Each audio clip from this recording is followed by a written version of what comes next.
அது 1,00,000 ரூபா பெரிய விஷயம் இல்லையா? 1500க்கு நான் தேடிட்டு இருக்கும்போது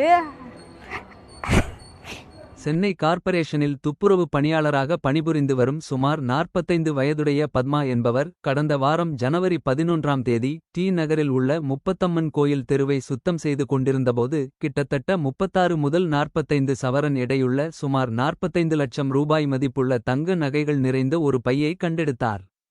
முதலில் அதை குப்பை என்று எண்ணிய அவர் பின்னர் பையை திறந்தபோது உள்ளே ஒரு நெக்லஸ், காதணிகள் மற்றும் வளையல்கள் உள்ளிட்ட தங்க நகைகள் இருப்பதைக் கண்டு அதிர்ச்சியடைந்தார்.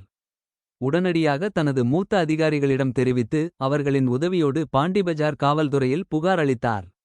ஆனால் காவல்துறையோ நியாயமாக நகையை ஒப்படைத்த பத்மாவிடமே 4 மணி நேரத்திற்கும் மேல் விசாரணை நடத்தியுள்ளனர். இதை அறிந்த பத்மாவுடன் வேலை செய்யும் தொழிலாளர்கள் ஒன்றுதிரண்டு நேர்மையுடன் நடந்து கொண்ட எங்கள் பணியாளரை குற்றவாளி போல் நடத்தாதீர்கள் என வருத்தத்துடன் தெரிவித்தனர்.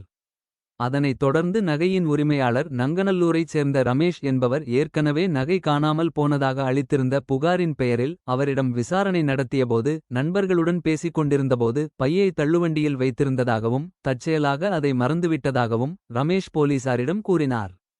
அதனைத் தொடர்ந்து ஆவணங்கள் மற்றும் விவரங்களை சரிபார்த்த பிறகு நகைகளை அவரிடம் ஒப்படைத்தனர்.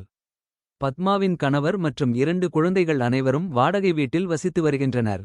பத்மாவின் நேர்மையை பாராட்டும் விதமாக தமிழ்நாடு முதல்வர் மு.க. ஸ்டாலின் அவரை கௌரவித்து 1 லட்சம் ரூபாயை வழங்கினார். இந்நிலையில் பத்மாவின் நேர்மையைக் கண்டு அதிகாரிகள், பொதுமக்கள் என அனைவரும் பாராட்டி வருகின்றனர்.